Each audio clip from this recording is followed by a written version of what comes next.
चुनाव की अगर बात करें अब अंतिम पड़ाव में है क्योंकि कैंपेन आज खत्म हो जाएगा और आपने मैसिव रैली की है। अगर प्रधानमंत्री जी गृह मंत्री जी के बाद किसी ने सबसे ज्यादा रैली की है तो आपने की है। और पश्चिम बंगाल, चूंकि आप बांग्ला भाषी भी हैं, तो आपने जिस तरीके से कनेक्ट किया सब लोगों के साथ, उनसे बात भी की, 1 to 1 किया, क्या लग रहा है आपको इस पूरे चुनाव में? आपका क्या आकलन है? प्रथम फेज के बाद गृह मंत्री जी का जो वक्तव्य रहा राष्ट्र के सम्मुख और पश्चिम बंगाल में किस प्रकार से पैरामिलिट्री फोर्सेस ने, इलेक्शन कमीशन ने पारदर्शिता से और पूरे तंत्र और व्यवस्था को सुनिश्चित कर जनता और विशेषतः वोटर के संरक्षण का जो काम किया है वो अभिनंदन के पात्र हैं।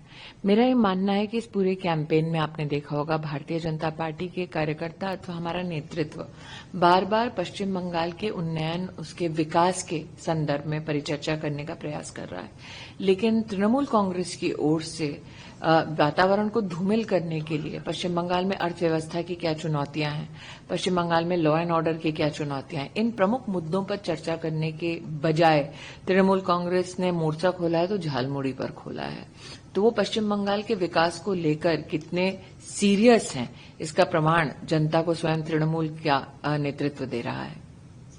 बात झालमुड़ी की आ गई है तो झालमुड़ी से स्टार्ट करते हैं, क्योंकि प्रधानमंत्री जी ने जब झालमुड़ी खाया तो यहां भी तीखापन आ गया राजनीति में कहीं ना कहीं। टीएमसी के बातों से ऐसा लगा।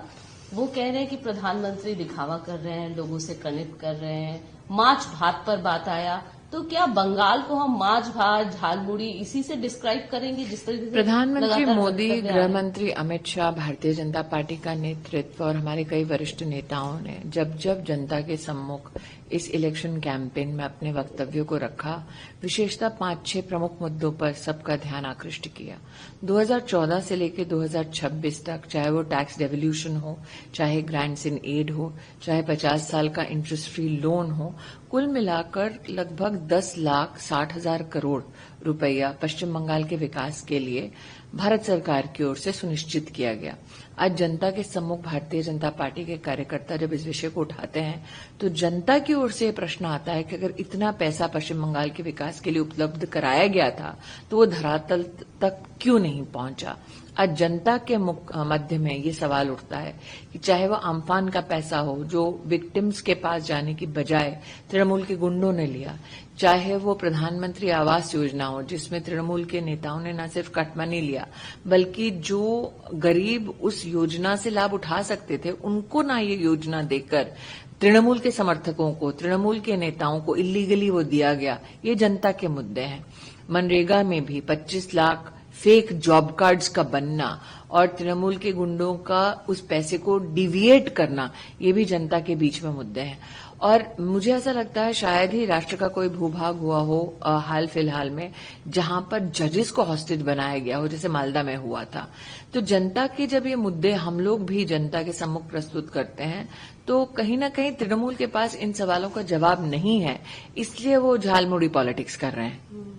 लेकिन मेरा एक ये सवाल था, जैसे जिस तरीके से ये कहा जा रहा है, क्या हम बंगालियों को सिर्फ ये माछ भात और झालमुड़ी तक सीमित रख सकते? ठीक है, ये सवाल तृणमूल से करना चाहिए कि बंगाल के विकास के लिए जिन आर्थिक मुद्दों पर, सामाजिक मुद्दों पर, लॉ एंड ऑर्डर के मुद्दों पर भारतीय जनता पार्टी परिचर्चा चाहती है, प्रधानमंत्री का वक्तव्य हो अथवा गृह मंत्री का वक्तव्य हो अथवा नड्डा जी का वक्तव्य हो अथवा राजनाथ सिंह जी का वक्तव्य हो, इन सारे प्रमुख मुद्दों पर चर्चा आप लोग क्यों नहीं करते?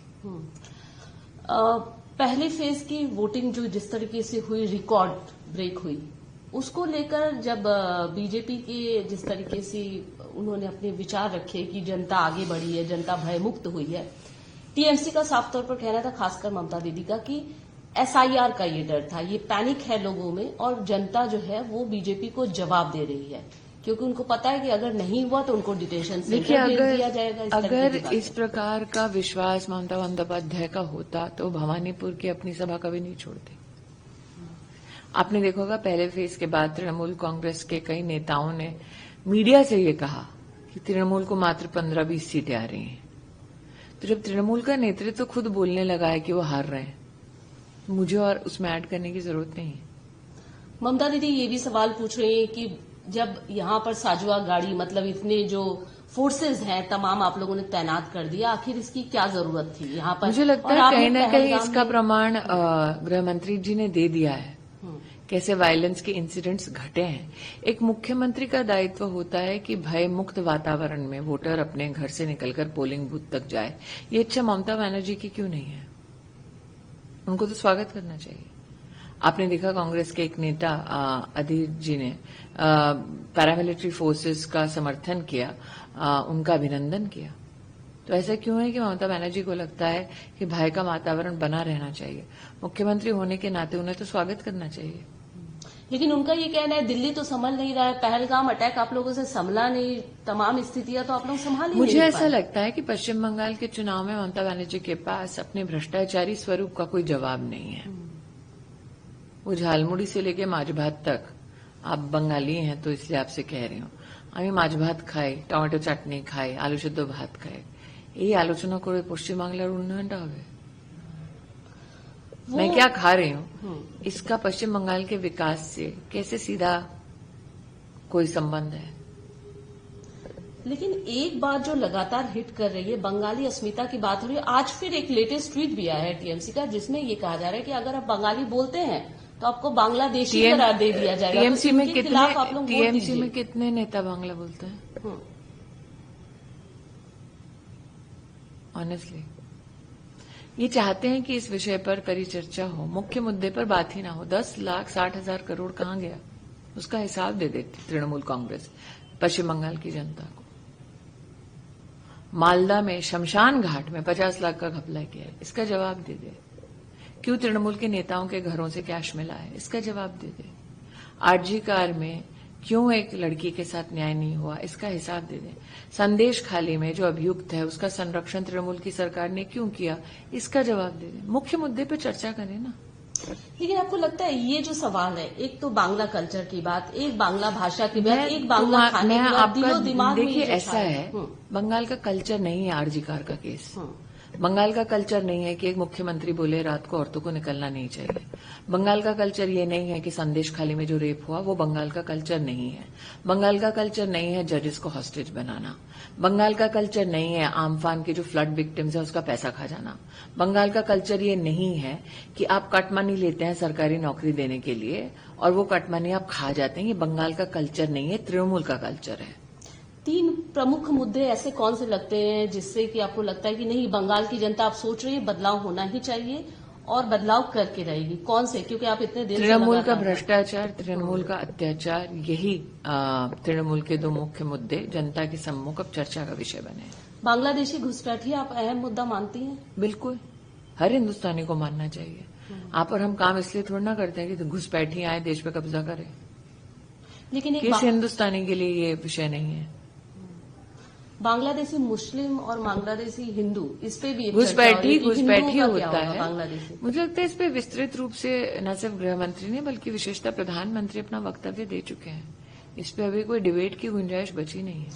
आजकल एक स्टार प्रचारक हैं टीएमसी की, बहुत ज्यादा उनके जो वक्तव्य हैं, उनके गाने हैं, बहुत वायरल भी हो रहे हैं। वो सवाल उठा रही हैं शायनी जी की धर्म के आधार पर ये लोग राजनीति करते हैं।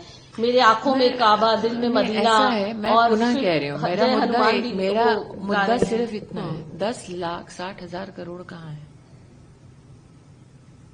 स्पष्ट मुद्दा है। 10,60,000 करोड़ पर्याप्त होता है विकास करने के लिए, अगर इच्छा हो। वो पैसा कहाँ है? सिंपल। नहीं, एक बहुत महत्वपूर्ण, पिछले दिन वुमेन रिजर्वेशन अमेंडमेंट बिल जो है वो पास नहीं हो पाया।